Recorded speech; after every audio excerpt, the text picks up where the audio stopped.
From UFOs to psychic powers and government conspiracies, history is riddled with unexplained events. You can turn back now, or learn the stuff they don't want you to know.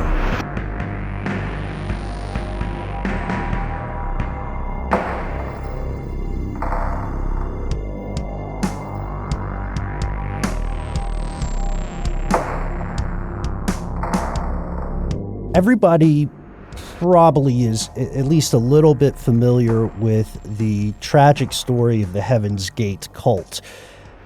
Back in 1974, they were founded as a new religious movement with a lot of UFO ideation.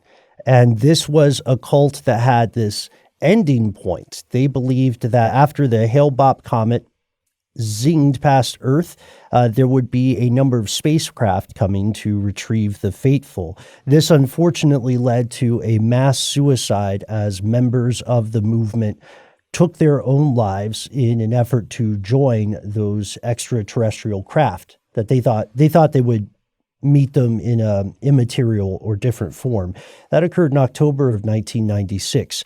Stories like these are unfortunately not unique in the world of new religious movements, which, if you're ever talking to someone that you think is in a cult, new religious movement is the more diplomatic way to describe their organization. Because as we know, as we've learned from correspondence over the year, in fact, a lot of people don't like the C word.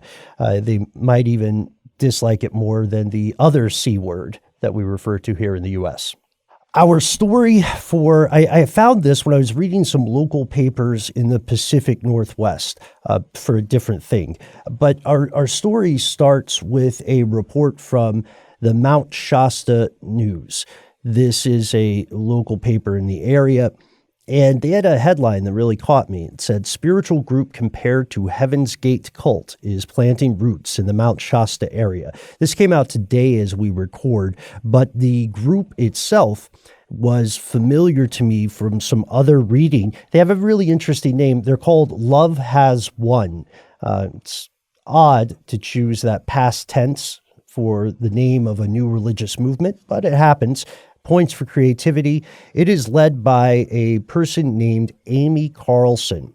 If you are familiar with the cult, you might not know her as Amy Carlson because she is referred to as Mother God by her followers, and her lover or her partner, whomever it may be at the time, is also automatically referred to as Father God.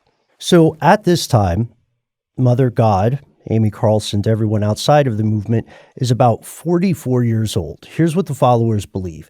They believe that she has been reincarnated hundreds and hundreds of times. They also believe that she has been in contact with Robin Williams since he passed away in 2014. That's just one of the beliefs that outsiders will point to as the more bizarre part of the story. Specifically, the mission of this religious movement is to follow Carlson because one day she will lead 144,000 chosen people into a new mystical fifth dimension. She has also said that former U.S. President Donald Trump was her father in a past life. They had a great relationship, in case anyone is concerned. There's something that happens a lot with these kinds of movements, which is there's a growing discrepancy between the narrative offered by the former members of the organization and the narrative offered by the spokespeople of the group. This is something we're familiar with anytime you talk about movements that are, that have this level of controversy. Scientology is, of course, the easiest example, but I promise you there are numerous examples out there. Mother God claims that she has been trying to save humanity for 19 billion years, which is interesting because what we know of current science shows us that humans were probably not around 19 billion years ago. You can see an episode of Vice about them. It's the first episode of a series called False Gods. And you can see the allegations of mistreatment and abuse in this religious movement. So far, I haven't been able to find anything that's as egregious as some of the other things that we know cult movements do. Like, I haven't found any fatalities. I haven't found I haven't found extreme injuries, but I have seen videos of Carlson that show her verbally abusing people, screaming at her followers, abusing animals, having children locked into closets for being kids. You know, that's one thing that a lot of cult-like movements do, is they punish people through their children.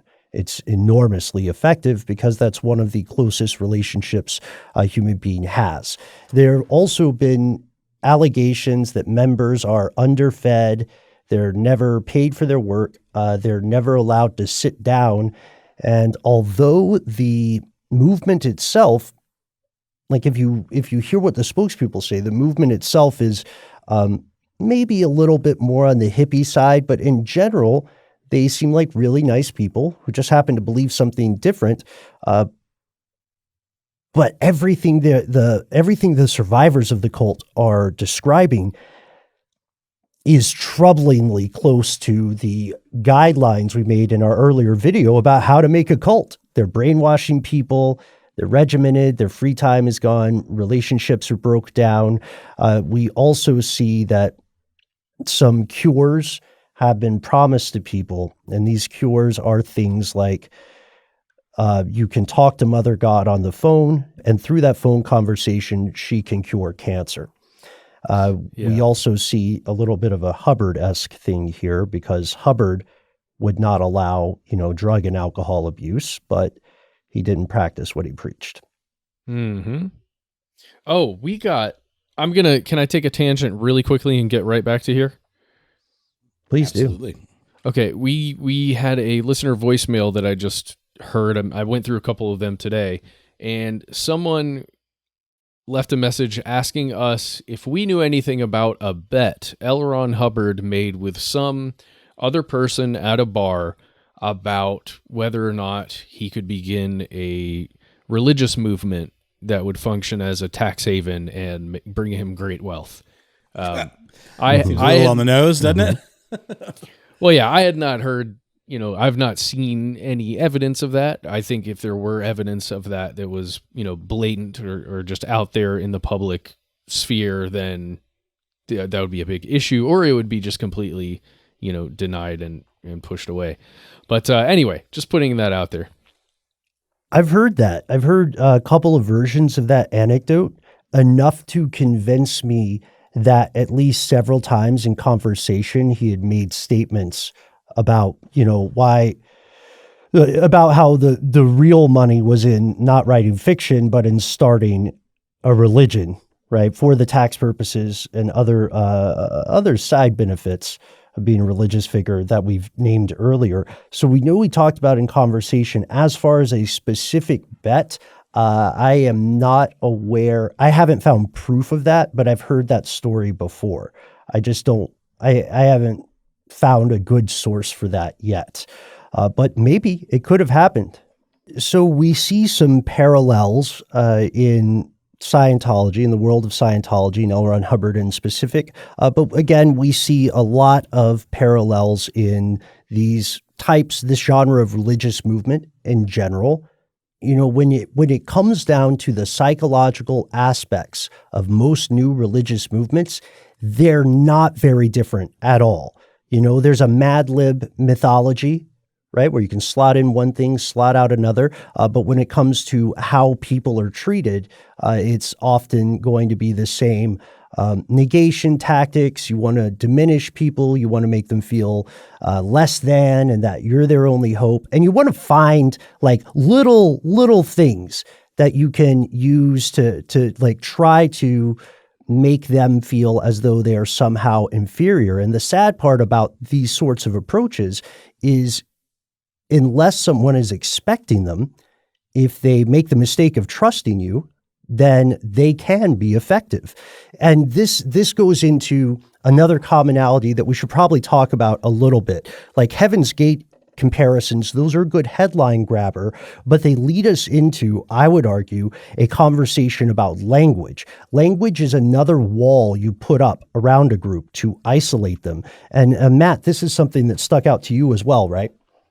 Yeah, the language of groups, I think, is something that I end up harping on a lot of the time, and I'm sorry to do so to everybody who's getting tired of this conversation, just in the different we've iterations. been having this for years. Okay, good. I love this. I know I'm not the audience member here, but you are speaking my language. Get it? Oh, okay. So if you go to lovehasone.org, which is this organization's website, you can see a lot of stuff here about Mom herself. It even says About Mom in one tab.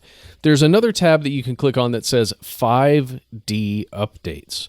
And if you go here, you can you can see what I'm talking about. This is just some of the language that's used on the website. And specifically, I'm talking about the phrasing here, stuff that is maybe insular to the group, as well as what appears to be urgent messages that have consequences. So the failure to take action feels like it has a consequence. So let's just talk about this. And you can probably hear my dog chewing on a bone over here. One moment. Meadow. Okay, so here we go. It says planet Earth equals heart is ascending. We are finishing, as you said, Ben, a 19 billion year mission. But notice this. They are finishing a 19 billion year mission. Are you getting the codes? I'm not getting the codes, guys. I don't know about y'all. So far, I haven't gotten them. It says, do you read the daily updates that will allow you to prep a bit more for what's coming? That sounds a lot like the contract that you enter into when you become a Scientologist. Isn't it a 1 billion year contract or something like that? Yeah, but this is up in the game to 19, or at least it's been happening already. Well, but I love that it's a mission instead of a contract. I think that's interesting. So obviously the code is up, up, down, down, left, right, BA. I think we can all agree on that one.